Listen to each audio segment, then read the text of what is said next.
apostólica.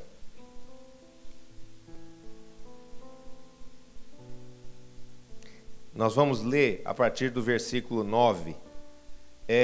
O apóstolo Paulo contando aqui o seu testemunho ao rei Agripa e dizendo que antes de conhecer a Cristo ele era um perseguidor dos cristãos, ele era alguém que sentia que deveria fazer mal aos que acreditavam em Jesus, e dessa maneira, pensando assim, ele também agia assim, perseguindo, prendendo e consentindo na morte de muitos cristãos. Então ele, por ser um judeu, fariseu, perseguia a fé cristã e fez isso até o momento em que ele próprio teve um encontro com o Senhor Jesus. Vamos ler a partir do versículo 9. Diz assim: na verdade, a mim me parecia que muitas coisas devia eu praticar contra o nome de Jesus, o Nazareno. E assim procedi em Jerusalém. Havendo eu recebido autorização dos principais sacerdotes, prendi muito dos santos nas prisões, e contra estes dava o meu voto quando os matavam. Muitas vezes os castiguei por todas as sinagogas, obrigando-os até a blasfemar. E demasiadamente enfurecido contra eles, mesmo por cidades estranhas, os perseguia. Com estes intuitos parti para Damasco, levando autorização dos principais sacerdotes, e por eles comissionado.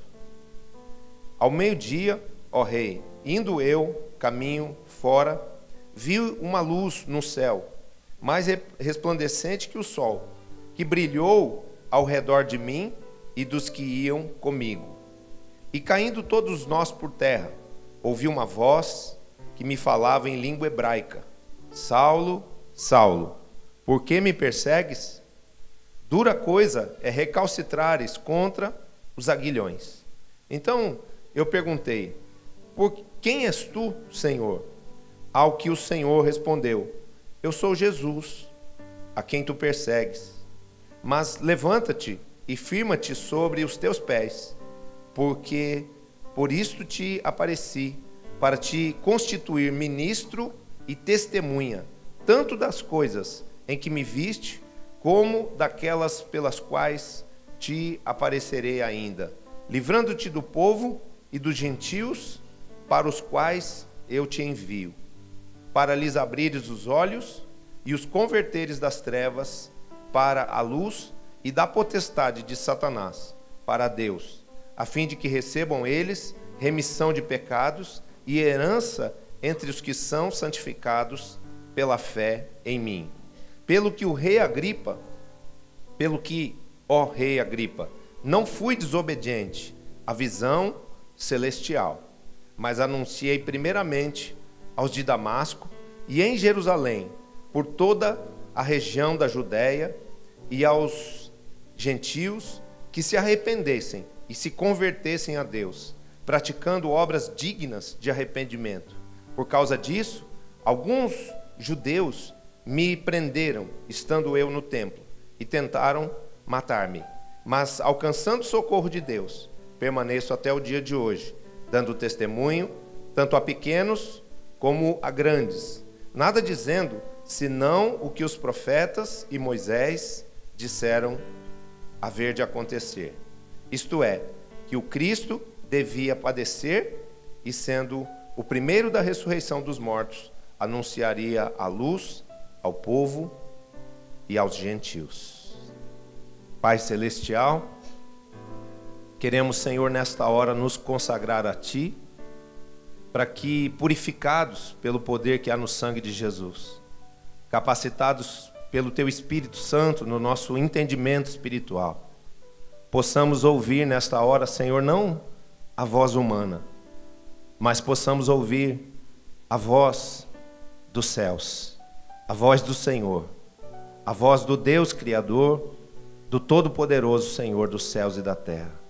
Espírito Santo, traz a revelação, traz a unção da palavra do Senhor ao nosso espírito, para que, segundo a tua vontade, todo o propósito teu, pré-estabelecido, seja cumprido em nós neste dia, em nome de Jesus. Que todo espírito roubador da tua palavra, que todo espírito opressor, Senhor, que tenta desviar a nossa atenção, seja repreendido agora e seja banido deste lugar, de forma que o teu Espírito Santo, de forma única, exclusiva, soberana, possa estar ministrando neste lugar e operando aqui o tudo em todos, em nome de Jesus. Amém. Jesus veio ao encontro de Saulo como um grande empresário que vê um executivo de grande valor no mercado. E esse grande empresário vai lá e contrata alguém para fazer parte da sua empresa.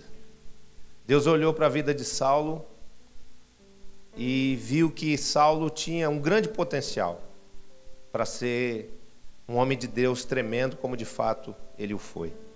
Saulo era alguém inteligente, alguém zeloso, alguém estudioso, alguém muito determinado. Um homem que antes de conhecer a Jesus já tinha muitos bons princípios. E Saulo foi então escolhido, né, segundo essas qualidades favoráveis que ele tinha, que combinavam muito com aquilo que estava proposto para ele como missão. Ou seja, Deus olhando para a vida de Saulo e vendo as características que ele tinha como homem, como pessoa, ele olha para o futuro e diz: Saulo vai ser um grande pregador do Evangelho. E assim como Saulo, Deus também olhou para você e se aproximou de você com o propósito de te contratar, com o propósito de te escolher para o serviço do seu reino.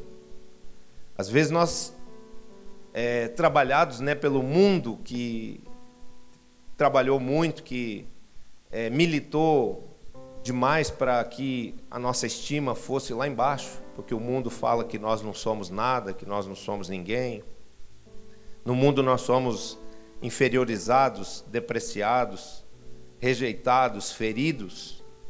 E isso faz com que a gente chegue na presença de Deus não conseguindo ter uma visão clara de quanto potencial existe em nós. Como Deus pode nos usar e como nós podemos ser úteis a Deus. Como nós podemos ser pessoas úteis e benéficas a esse mundo que está precisando tanto de Deus e também do que Deus colocou dentro de nós. E Deus que vê esse grande potencial que existe em você, porque você pode ainda não ver, mas Deus vai te fazer enxergar. E Deus que vê esse grande potencial em você, Ele escolheu você para te fortalecer ainda mais, para te capacitar ainda mais e te levar a viver uma vida não só transformada, restaurada e abençoada por Ele, como também uma vida que vai restaurar e abençoar a vida de muitos outros, em nome de Jesus. Quem crê nisso? Quem recebe isso para si? Dê um aplauso a Jesus, então.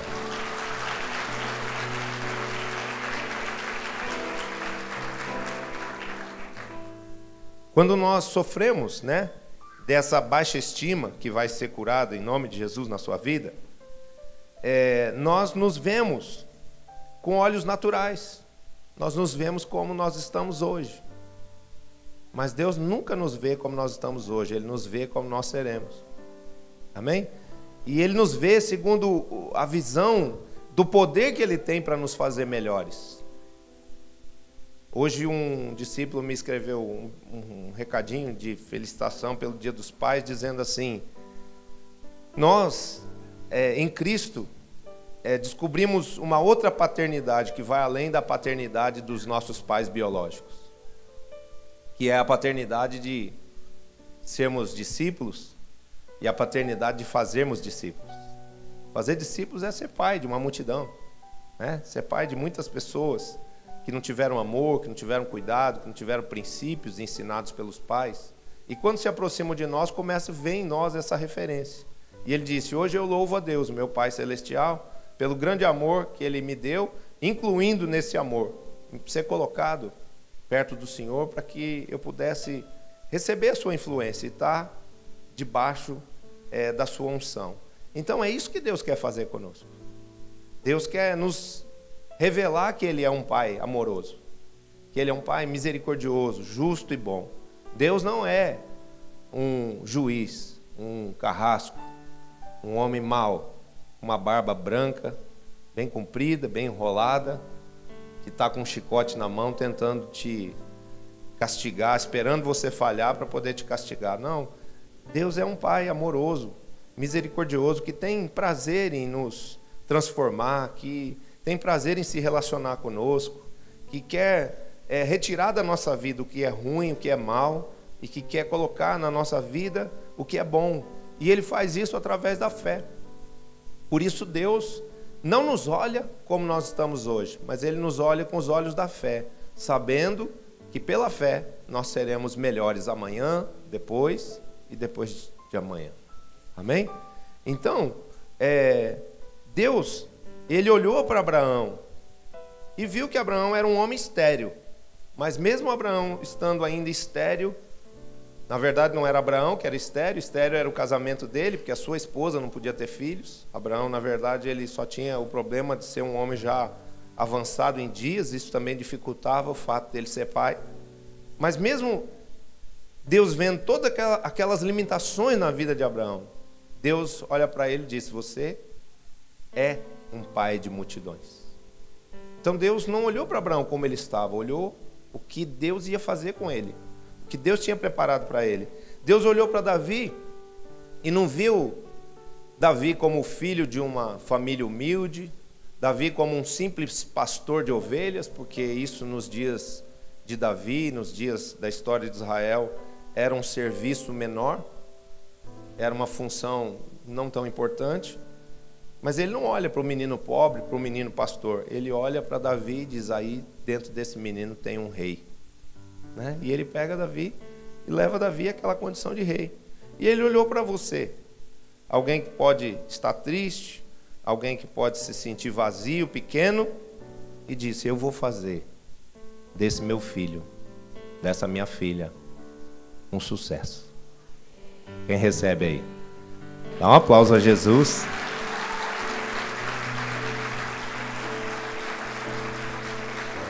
Eu vou fazer desse meu filho que está triste alguém feliz. Amém? Eu vou fazer desse meu filho, dessa minha filha que está carente, alguém suprido em todas as suas necessidades. Porque eu sou o grande El Shaddai. Sabe o que quer dizer El Shaddai? El Shaddai quer dizer o Deus que pode te suprir abundantemente em todas as suas necessidades. Deus que te pega no colo, Deus que te põe no seio, que te acalenta, que te acaricia, que te amamenta com fartura, porque Shaddai quer dizer seios fartos. Então Deus é como uma mãe que tem seios fartos. E Ele é um Deus todo-poderoso que pode te abraçar e te dar segurança também como um pai forte e poderoso. Amém? Deus tem um futuro brilhante para você. Quem crê nisso? Diga para a pessoa que está do seu lado aí: Deus tem um futuro brilhante para você. Fala para o bebê, Carlinha: Deus tem um futuro brilhante para você. Amém? Deus constrói esse nosso futuro, transformando o que somos no presente. Amém?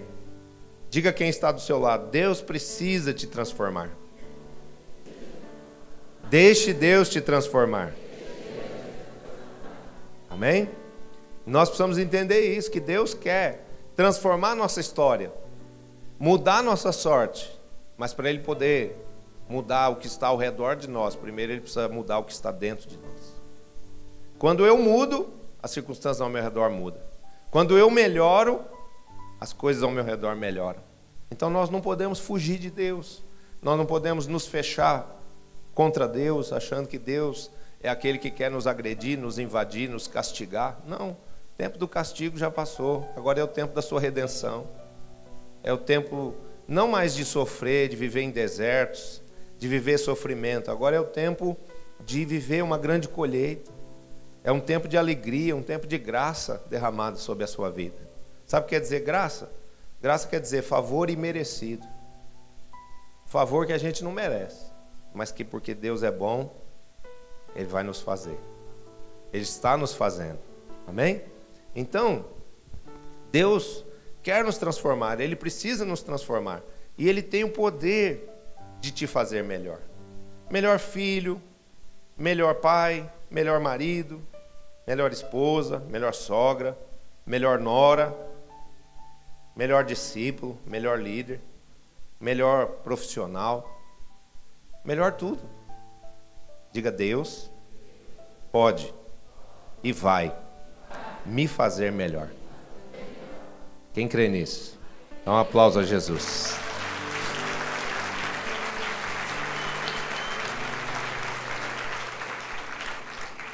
E Deus usa uma ferramenta para nos transformar, que é o seu poder.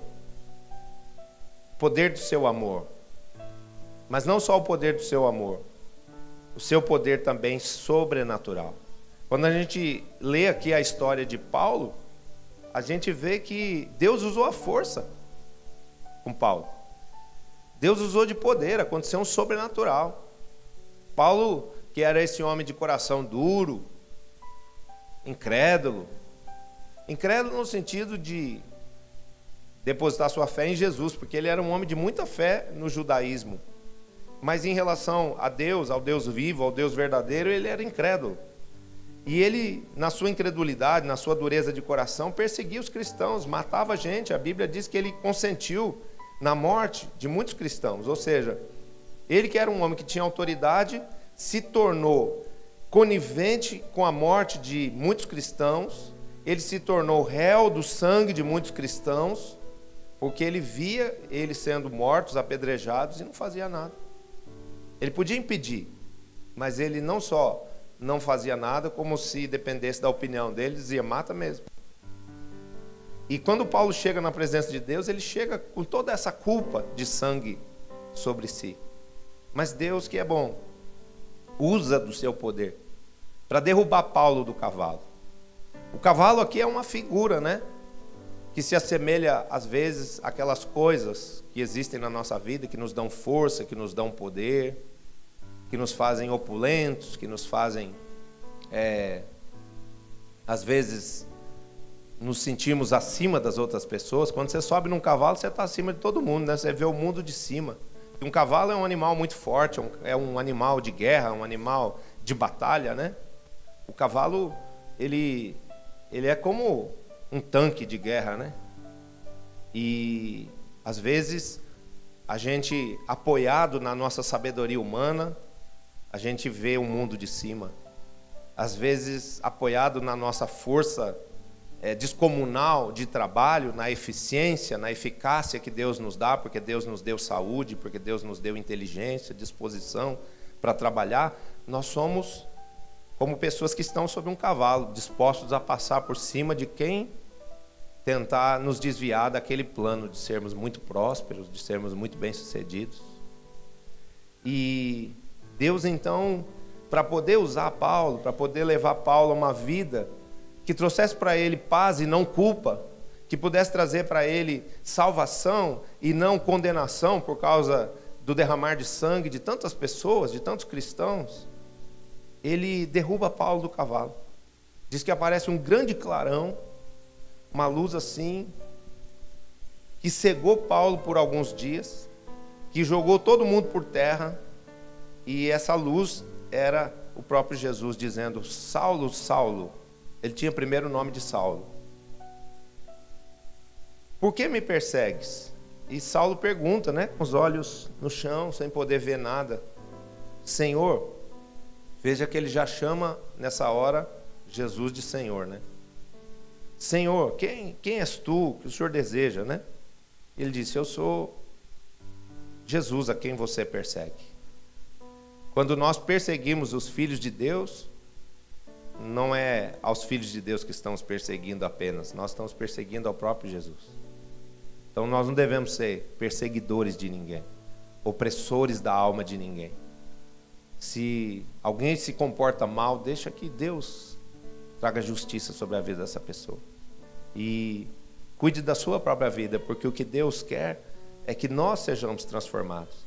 Que Deus quer que nós olhemos para as nossas fraquezas, para as nossas debilidades humanas, porque assim como Paulo tinha as suas fraquezas e debilidades, nós também temos muitas. Por isso eu digo com a boca cheia que nós podemos melhorar. Nós não estamos prontos. Como já pregou um dia aqui a apóstola Cláudia, nós estamos em reforma. Nós estamos num processo de aperfeiçoamento, de transformação da nossa vida a cada dia. E se Deus precisar usar a força conosco, que use. Porque a força usada por Deus não é para o nosso mal. Amém? Deus usou a força do seu poder para alcançar a Saulo. E ele disse: Saulo, dura coisa é você recalcitrar contra os aguilhões. Ou seja, ele estava dizendo: caminho difícil que você escolheu, querer resistir ao poder de Deus, querer se opor à obra de Deus, à manifestação do poder de Deus. Então, uma coisa que é muito importante para a igreja de Cristo nesses dias, uma coisa que é muito importante para mim e para você, é nós termos experiências com o poder de Deus. Se nós não tivermos experiências com o poder de Deus, nós seremos cristãos convencidos e não cristãos convertidos. Paulo tinha conhecimento de quem era Jesus. Ele era um homem muito perspicaz, muito estudioso. E com certeza, ele não estava só perseguindo os cristãos, mas ele estava analisando a eles já fazia muito tempo. Tanto é que quando Jesus aparece para ele, diz assim: não só nas coisas, eu te apareci para te constituir ministro e testemunha, tanto das coisas em que me viste, como daquelas pelas quais ainda vou te aparecer. Ou seja, Paulo já tinha visto através da vida dos cristãos milagres. Ou seja, eu creio que Paulo deve ter visto algum cristão escapar sobrenaturalmente do poder da sua perseguição.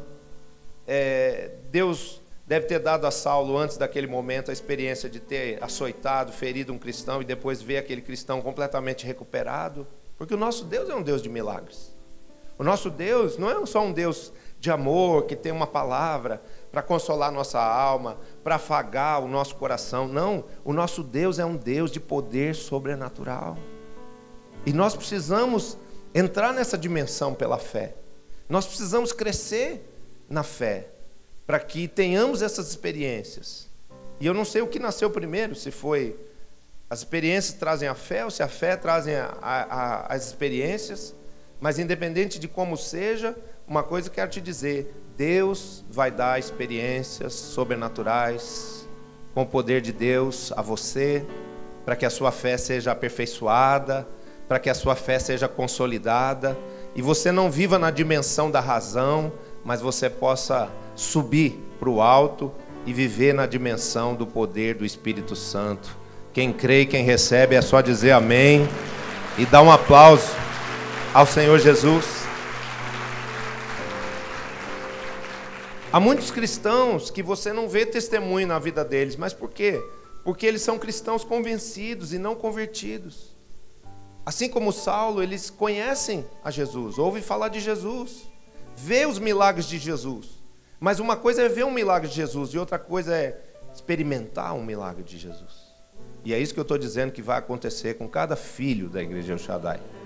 Cada filho dessa igreja vai ter uma experiência real, pessoal e sobrenatural com Deus. Não fica com medo de levantar a mão, não. Porque tem gente que está dizendo assim: será que eu vou morrer e vou ressuscitar? Será que vou sofrer um acidente depois para ser curado por Jesus no sobrenatural, ser restaurado? Não, não tenha medo. As experiências que Deus nos dá com o seu poder. Deus te abençoe assim, pode abaixar a mão agora. Teve gente que ficou com a mão assim. As experiências que Deus nos dá nunca são para nos ferir, nunca são para nos fazer mal. Elas são para nos levar à dimensão de total quebrantamento, de total submissão diante de Deus. Quando nós temos experiências com o poder sobrenatural de Deus, nós de fato cremos.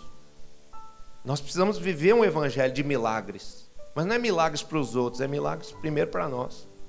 Amém? Que Deus realize um milagre na sua vida. Aquilo que você acha que está perdido, aquilo que você acha que não tem mais jeito, aquilo que se tornou crônico na sua vida, por um milagre, seja transformado em nome de Jesus. Quem recebe? Dá um aplauso a Jesus.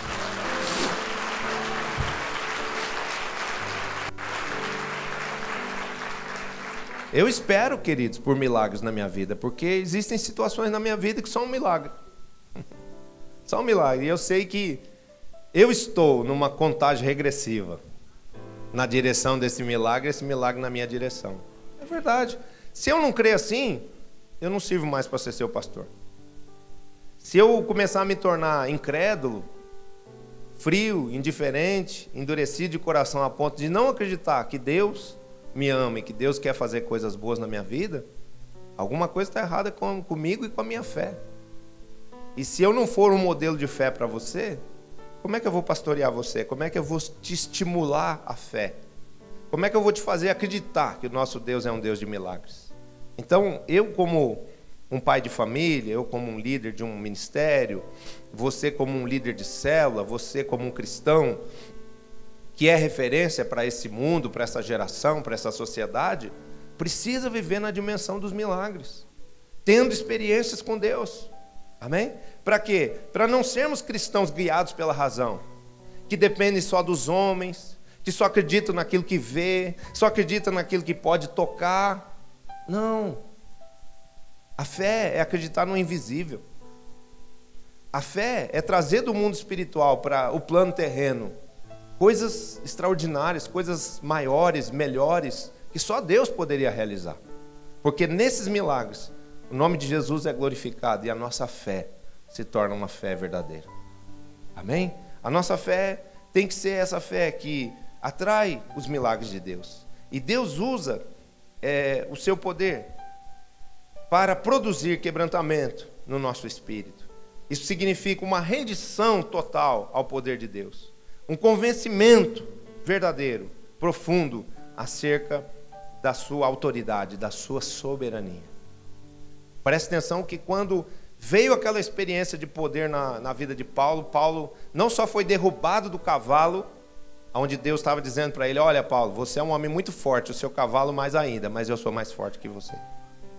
E ele caiu com o rosto em terra, e ficou ali prostrado, cego, dependendo de que alguém lhe socorresse, a ponto de que os homens que estavam com ele precisaram pegar ele, botar no cavalo e levá-lo a uma cidade onde ele pudesse descansar e ser socorrido. E então, quando Deus nos dá experiência com o seu poder, o objetivo dele é nos trazer esse quebrantamento, essa rendição. Paulo está prostrado, com o rosto em terra, significa uma atitude de rendição. Nos colocarmos prostrados. E eu quero dizer para você, faça esse exercício de se prostrar diante de Deus, de se submeter a Deus, de se entregar a Deus, porque quando nós nos submetemos assim, nós somos transformados interiormente. As experiências com o poder de Deus não são para nos trazer medo, e sim temor. Amém? Quando eu digo não tenha medo das experiências com Deus, é porque elas terão como resultado não um trauma na sua vida, não uma dor e uma ferida, mas sim uma cura, sim uma fé genuína que vai te levar a fazer as conquistas que pela razão você não conseguiu fazer. Pela força do seu braço você lutou, trabalhou e se cansou. Então, esse é o poder da fé. Deus não usa o seu poder para nos fazer mal, ao contrário, através daquele encontro de poder, Deus perdoou a Saulo, o salvou e o ungiu para uma nova missão. Eu declaro que Deus vai consolidar e aperfeiçoar a fé de muitos que estão frios, que estão mornos, que estão incrédulos, que estão paralisados ou que estão subtraídos do centro do propósito de Deus por coisas dessa vida, desse mundo, dando novas experiências com o poder de Deus. Não tenha medo, é para o seu bem. Quem recebe, dá um aplauso aí a Jesus.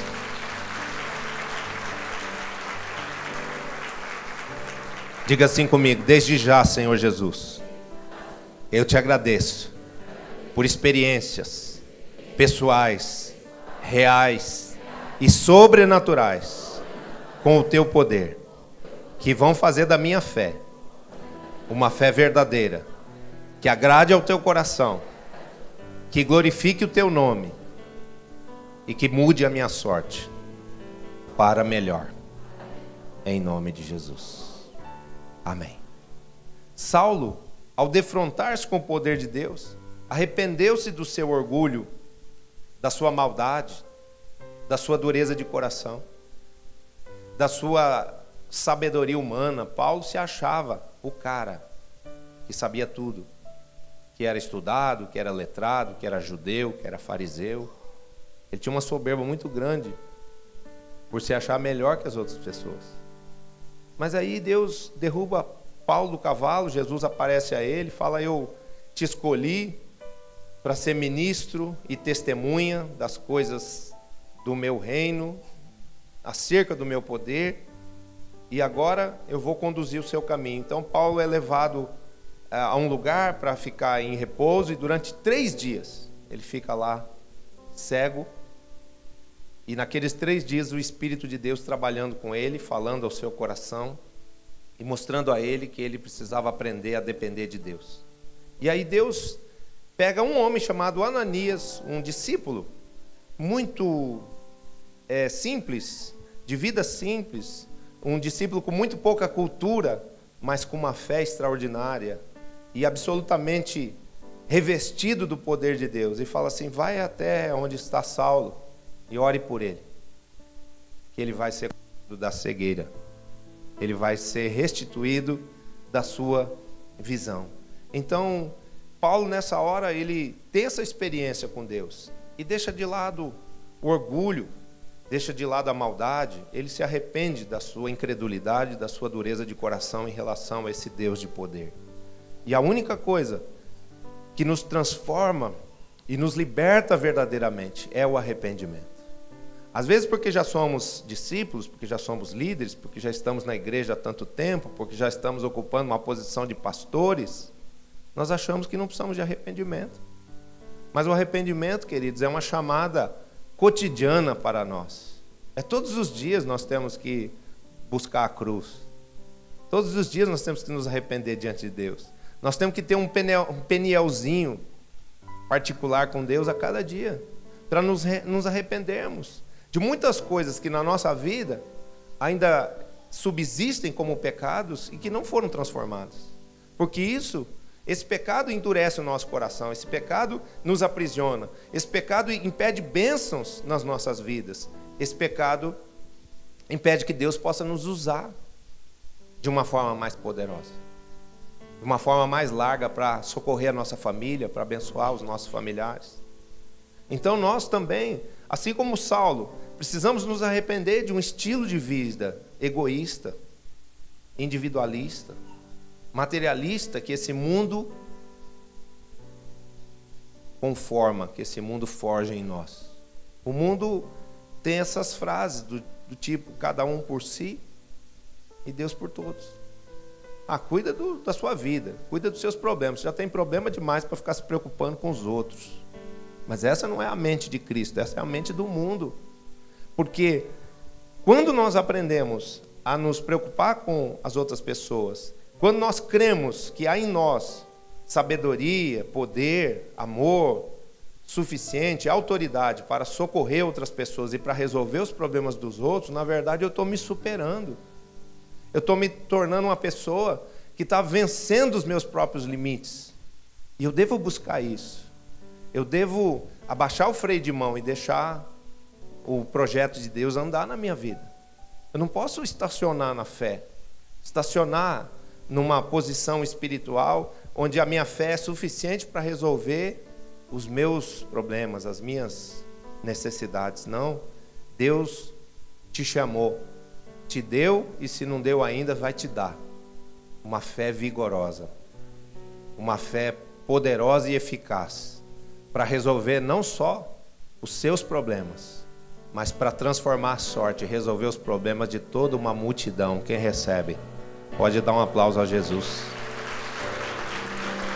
Deus vai te dar a fé perfeita, eficaz, para você ser instrumento de cura na sua família, na sua empresa, no seu negócio, no seu ciclo de relacionamentos, na sua rua, no seu bairro, na sua cidade, na sua nação, porque esse é o projeto de Deus para nós.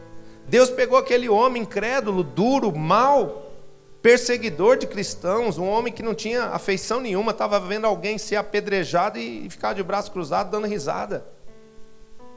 Fala, mata mesmo. É isso aí que eles merecem, esses cristãos horríveis aí. E Deus pega esse homem e muda o coração dele, tira o coração de pedra e dá um coração de carne.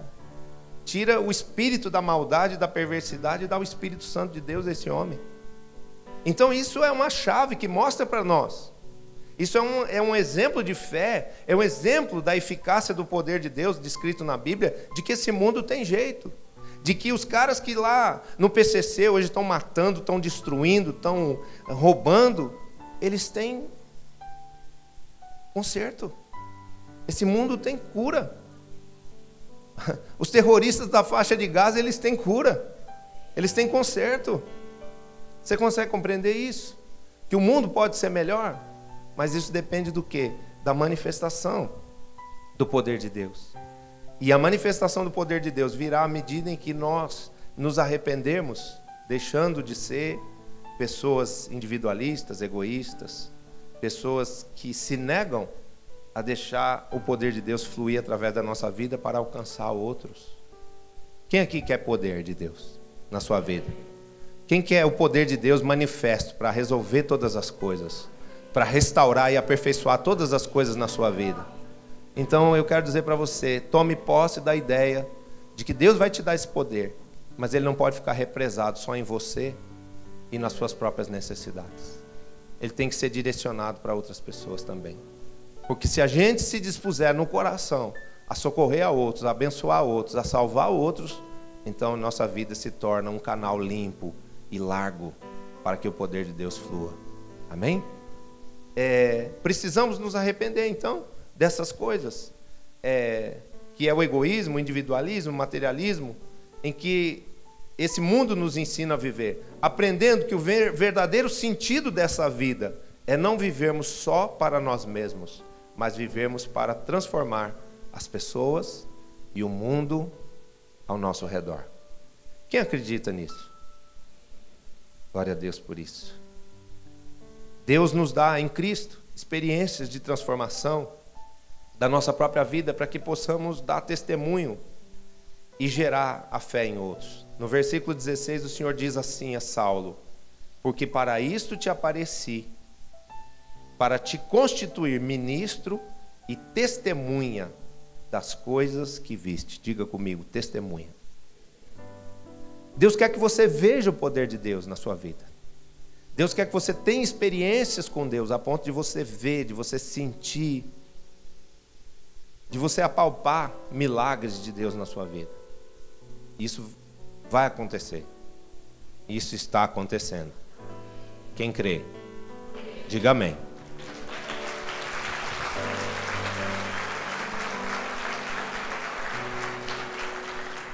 Para quê? Para que, tendo nós experiências com Deus, tenhamos o que testemunhar. Querido, eu quero te dizer uma coisa, e eu estou debaixo dessa veia profética hoje. Deus vai fazer um milagre tão extraordinário na sua vida, tão impactante, que você não vai se aguentar de alegria. E você não vai conseguir guardar isso só para você. Você vai querer contar isso para sua família, para os seus amigos. Você vai querer contar isso para o mundo inteiro. Quem recebe e crê, diga amém. Celebra aí esse milagre, desde já. Uhul! É assim.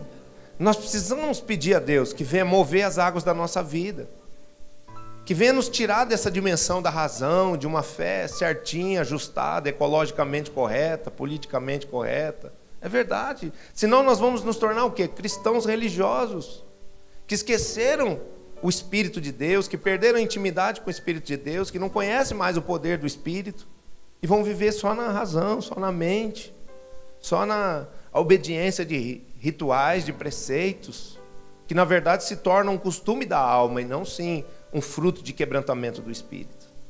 Você está conseguindo compreender o que Deus está te falando? Então, que Deus te dê essa experiência, para que você possa ter alegria, ter prazer de testemunhar. Eu quero declarar que vai ter um milagre extraordinário, um que vai te deixar de boca aberta, mas eu quero profetizar mais. Vai ter um por dia. Vai ter um milagrão e vários milagrinhos todos os dias. Quem recebe? Diga amém, dê um aplauso a Jesus.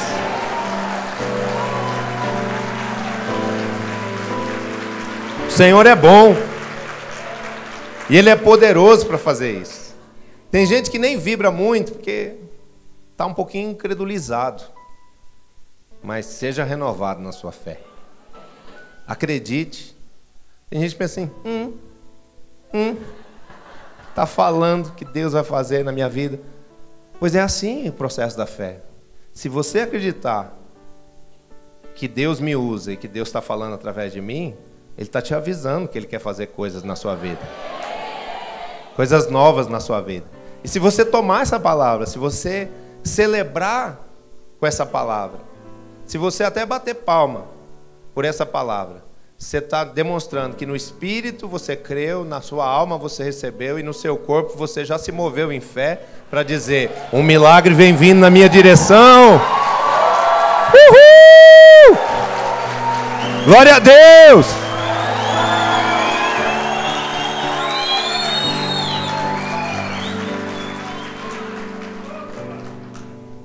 O maior milagre nós já recebemos, que foi o perdão dos nossos pecados, que foi Deus nos desviar do caminho da morte e do inferno, queridos. Amém? Além de nos perdoar e salvar da condenação eterna, Jesus nos restaura para que testemunhemos ao mundo sobre o seu poder restaurador. Saulo passou de um grande perseguidor de Cristo à condição de ser o maior dos pregadores do Evangelho. Jesus tinha 12, mas Saulo, ele fez mais do que todos os 12 juntos. Por quê? Porque os 12 receberam de Jesus. Os 12 conviveram com Jesus, os 12 aprenderam de Jesus, os 12 foram amados por Jesus, os 12 receberam muita coisa de Jesus. Paulo nem conviveu com Jesus e nem recebeu tanta coisa de Jesus. Mas ele foi o que decidiu dar mais para Jesus. Amém? A ponto de dar sua vida por Jesus. E dizer, não sou eu mais quem vive, mas Cristo vive em mim. Eu me anulo de todas as minhas vontades, para que a vontade de Deus se cumpra na minha vida. E é esse exercício, queridos, de entrega, de disposição para Deus, que vai consolidando na nossa vida o projeto de Deus, que contempla milagres, que contempla restauração e que contempla a salvação da sua casa, dos seus amados e de tantas pessoas que você nem conhece ainda, em nome de Jesus. Deus, assim como fez com Saulo, vai fazer com você. Se você se dispuser para Deus, Deus vai te transformar. Deus vai te fazer superar todas as suas limitações e vai te capacitar a pregar o Evangelho. Não só em persuasão de palavras, mas em demonstração de espírito e de poder. Você vai abrir a boca, as pessoas vão começar a chorar. Você vai impor as mãos, as pessoas vão ser libertas e curadas. Demônios vão cair diante de você. Enfermidades vão fugir das pessoas que estiverem enfermas quando você chegar e impuser as mãos e orar pelas pessoas, em nome de Jesus. E milagres vão te seguir. Porque a Bíblia diz que os sinais seguem aqueles que creem. Quem recebe? Eu acho que isso merece um aplauso a Jesus.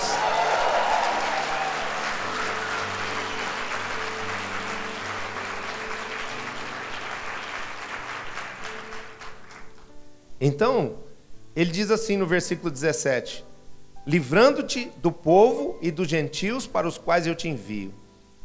Ou seja, Deus disse, eu tenho um plano para você, Saulo. Eu vou te transformar em Paulo. Você vai ser um outro homem. Você vai ser uma outra pessoa. Será outra a sua história. E eu vou te livrar de todos os que tentarem te impedir ou te fazer qualquer mal. Porque eu te constituí ministro e testemunha diante das pessoas, o povo e os gentios para os quais eu te envio. Então isso nós precisamos entender. A nossa vida ganha sentido quando descobrimos que somos enviados por Cristo a esse mundo para pregar o Evangelho. A sua vida não é só para lutar, trabalhar, levantar, deitar, se esforçar, pegar ônibus, pegar metrô, pegar carro, subir, descer, comer, beber, dormir, trabalhar, guardar dinheiro, gastar dinheiro, tentar pagar conta. Não. Você foi chamado para viver experiências sobrenaturais com Deus. Você foi chamado para viver pela fé e da fé extrair tudo quanto a sua alma deseja. Mas também você foi chamado para ser testemunha de Cristo, contando ao mundo o seu testemunho, falando o pequeno, pouco que Deus já fez. Se você acha que Deus fez pouco. E se Deus fez grandes coisas também, anuncie isso. Porque Paulo diz, eu continuo pregando, nada além daquilo que está escrito na palavra e nada além daquilo que eu tenho realmente vivido diante de Deus, ó rei Agripa. Quando ele está falando isso, tem uma pessoa lá que está assistindo, um homem chamado Festo, e ele diz, Paulo, as muitas letras te fazem delirar, ou seja, vai levantar-se alguém no meio desse processo para dizer que você está louco. Paulo ouviu isso, estava diante do rei. E um cara lá se levanta e diz que ainda levantou a voz para sobressair, para oprimir Paulo. Disse assim, Paulo, você está louco? Você está falando demais. As muitas letras, você está estudando muito, isso está mexendo com a sua cabeça. Você está ficando maluco. E Paulo disse, não. Eu estou falando não só daquilo que eu vi, mas daquilo que eu vivi. Então por isso que eu falo que é importante nós termos experiências com Deus. E você deve pedir isso a Deus. Diga assim, Senhor, me dê experiências pessoais, profundas, verdadeiras, com teu amor e com o teu poder, para que quando eu abrir a minha boca, não saia, Senhor, impressões humanas, expectações humanas, mas saia o testemunho dos teus feitos gloriosos na minha vida, em nome de Jesus. Amém. Dê um aplauso ao Senhor.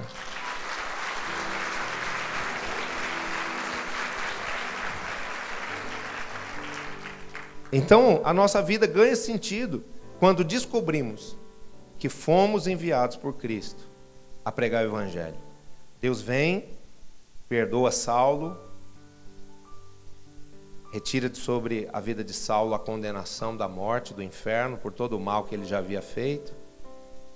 Dá a ele a perspectiva de um novo futuro, transforma ele numa nova pessoa, porque Deus muda o nosso interior, Deus tem o poder de mudar o nosso caráter, se a gente se apegar a Deus com fé.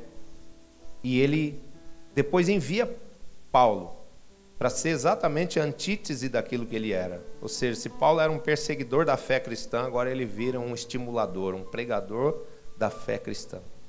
E nós somos, a semelhança de Paulo, enviados a esse mundo para dizer ao mundo que Jesus está vivo, que o mundo precisa crer em Deus e que o mundo precisa se arrepender dos seus pecados. Amém? Você é o enviado de Deus para transformar a sua família. Você é o enviado de Deus para transformar as coisas no seu escritório, no seu ambiente de trabalho, na sua faculdade.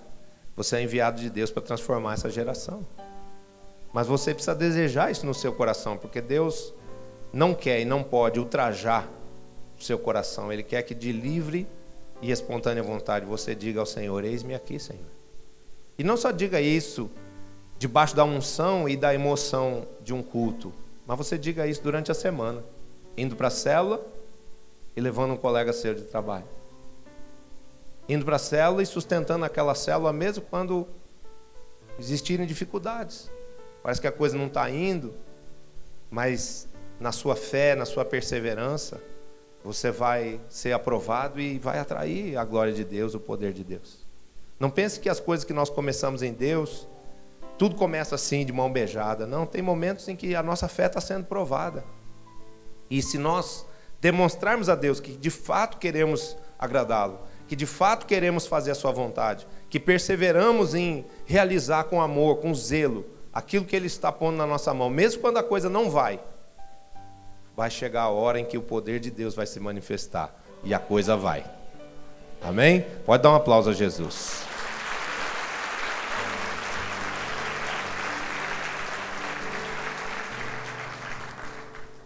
Isto é uma missão que nos é dada por Deus.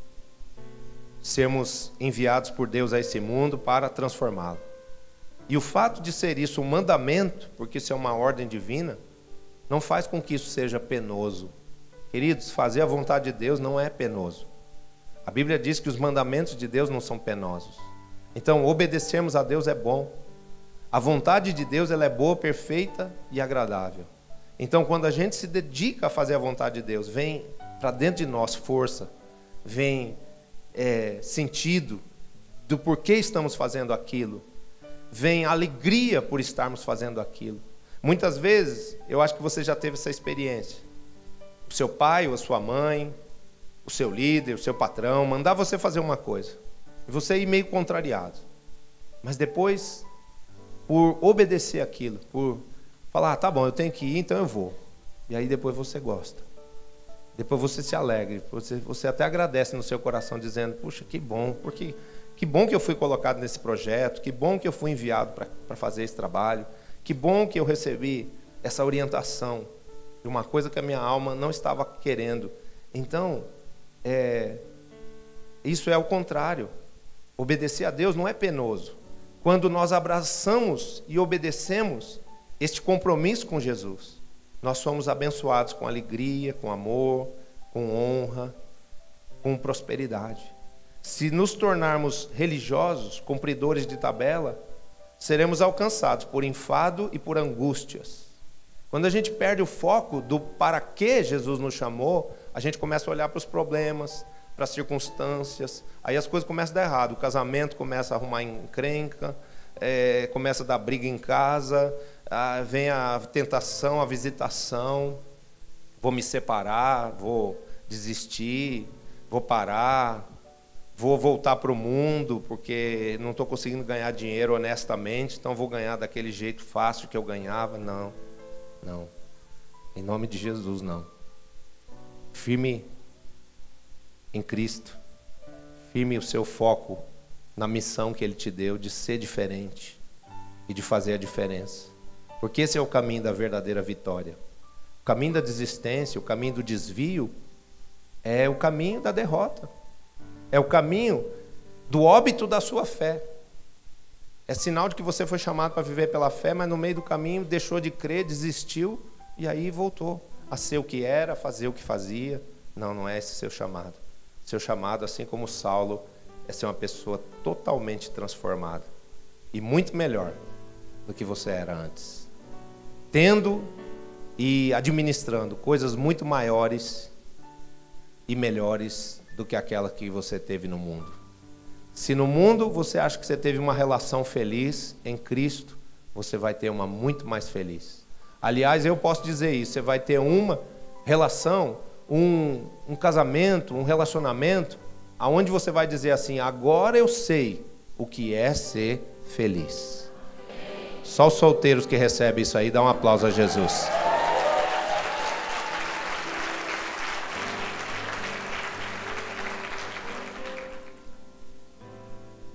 Mas se estivermos em obediência à visão celestial, seremos coroados pela bênção de Deus. Diga comigo, a obediência traz bênçãos. Olha o que Paulo diz no versículo 19. Vou até ler o versículo 19. Pelo que, ó rei Agripa, não fui desobediente à visão celestial. Queridos, Deus deu uma visão para a sua vida, mas tem um ingrediente que precisa ser colocado na sua vida, que é obediência. O mundo nos ensinou a sermos rebeldes, irreverentes, autossuficientes. Não depende de nada, de ninguém. Sou eu que mando na minha vida. Eu sou dono do meu nariz. Imagina que peso de responsabilidade para mim uma coisa dessa. Ser dono de um nariz desse tamanho que eu tenho. Quando Jesus me salvou, Ele me libertou de um fardo. Ser dono de um nariz desse tamanho aqui. Ter que dirigir um nariz desse tamanho. Ter que ser responsável por um nariz desse tamanho. Então Jesus de fato tirou um fardo de sobre mim. E eu quero dizer para você, não carregue sobre você esse fardo de ser dono do seu nariz. Deixe Jesus de administrar seu nariz. Deixe Jesus administrar a sua vida. Sabe por quê? Porque quando a gente é dono do nosso nariz, se as coisas dão certo, os louros, a vitória, é toda nossa e vem inflar o nosso ego. Mas se a coisa der errada, a culpa é só sua também. Então é melhor botar Jesus no barco e deixar Ele conduzir, porque Jesus reparte o fardo conosco. Ele se coloca debaixo do mesmo jugo que nós. E Ele nos ajuda a vencer as nossas guerras. E quando vem a vitória, porque sem Jesus não vem vitória nenhuma. É muito difícil alguém acertar, conseguir ser feliz e vitorioso sem Jesus. Mas como com Jesus a vitória sempre vem, quando a vitória vem, Jesus fica de lado, aplaude você e diz: parabéns, meu filho, você é mais do que vencedor. Ele transfere a honra da vitória para você. Teve gente que ficou com vontade de dar um aplauso, pode dar.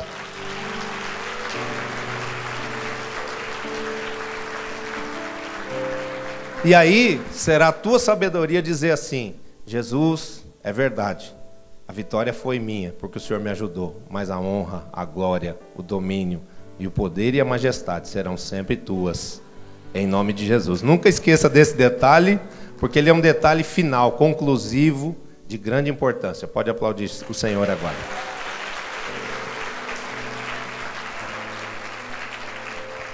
Então Paulo diz: não fui desobediente à visão celestial. Na El Shaddai, ainda tem muitos discípulos desobedecendo à visão celestial. Mas Deus está trazendo o arrependimento e a conversão ao ministério. Alguns 12 têm trazido um relatório para mim assim: apóstolo, meus 12, meus discípulos, eles não querem nada. Eles não querem ter células, eles não querem ganhar vidas. Eles não querem fazer o que eu faço por eles e com eles. Eu falo assim: tá bom, então vamos nos arrepender. A primeira coisa que nós vamos mudar é a nossa linguagem. E nós não vamos mais dizer isso: os nossos discípulos não querem nada. Nós vamos dizer: os nossos discípulos são homens e mulheres de Deus e eles querem tudo. Eles são homens de fé, dispostos, comprometidos, responsáveis, apaixonados. Eles são uma bênção. Amém? Porque isso é arrependimento. Isso é mudança de mente, de linguagem. A apóstola Cláudia não pregou domingo passado aqui sobre renovar a mente, ter a mente de Cristo? Então a mente de Cristo não olhou para Saulo e disse: Saulo é um homem duro, incrédulo, eu vou matar esse cara. Não. Deus falou: esse aí, eu vou transformar ele, vai ser uma bênção. Ele vai fazer coisas poderosas no meu nome, porque Deus faz assim, Ele vê as qualidades que temos e Ele nos projeta, Ele nos potencializa nessas qualidades, usando o poder da fé. Então quero dizer para você: eu acredito em você, seu líder acredita em você, Jesus acredita em você, mas seja obediente. Se Deus te chamou para uma visão, não fique de braços cruzados, nem vire as costas para Jesus, que você pode cair do cavalo. Amém? Não deixe Jesus usar a força com você. Não precisa chegar nesse ponto. Não, você não precisa sofrer para poder entender o que Deus tem para você. Não é por força, não é por violência, é pelo meu espírito. Então se abra para o melhor de Deus, que é ganhar vidas, fazer discípulos, se doar um pouco, deixar a vida egocêntrica, egoísta, concentrada só em trabalho, dinheiro, projetos humanos, porque isso pode trazer algum resultado, mas isso também traz muito enfado. A verdadeira alegria está em fazer a vontade de Deus. Amém? O chamado ministerial de cada um de nós é pregarmos o Cristo vivo. É a necessidade de arrependimento para que os homens recebam a vida eterna. Então, duas coisas que a gente tem que fazer: dar o nosso testemunho e dizer: Jesus que está vivo foi quem me deu esse testemunho. E se você se arrepender dos seus maus caminhos, se você entender que tem uma porção de coisas ruins e erradas que você está fazendo, e você decidir receber o perdão de Deus e a transformação de Deus para todas essas coisas, Ele vai te perdoar, Ele vai te abençoar, Ele vai transformar você e a sua vida. Essa é a pregação do Evangelho tão simples. Nós temos que ter essa coragem de pregar o Evangelho que confronta o pecado. Dizer, nesse caminho aí, meu filho, de droga, nesse caminho de balada, nesse caminho de futilidade que você está vivendo, você vai ser feliz. Você não está ferindo a mim, sua mãe, você não está ferindo a sua família, você está ferindo a Deus. E todo aquele que fere a Deus dificilmente vai ser feliz. Muitas vezes a gente prega um evangelho onde a gente está pedindo, por favor, para as pessoas aceitarem Jesus, por favor, para as pessoas fazerem o favor de amar Jesus. Não. Jesus precisa de nós, mas nós precisamos mais dele do que ele de nós. Então nós precisamos começar a valorizar o Deus a quem nós amamos, o Deus a quem nós servimos, e nós precisamos pregar esse evangelho de que existe um Deus, sim, vivo, de poder, de amor, que é misericordioso, mas que também é justo e haverá de conceder perdão e arrependimento àqueles que decididamente tomarem o propósito de entregar sua vida a Ele. As pessoas estão muito comodistas. É difícil vir à igreja, é longe. A gente tem que fazer programa de televisão para alcançar a pessoa lá na casa dela. Não é essa fé que Deus coroa. Não é essa fé que Deus abençoa. A fé que Deus abençoa é aquela que paga preço para estar com Jesus. Que se esforça, que corre para a presença de Deus, para buscar a face de Deus. Amém? Que Deus retire da nossa vida o individualismo, o materialismo, a preocupação só com coisas terrenas, que tiram o nosso apetite espiritual e que esfriam a nossa fé. Que Deus possa fazer arder de novo a chama no teu coração do primeiro amor com Cristo, e você possa conhecer não só o Deus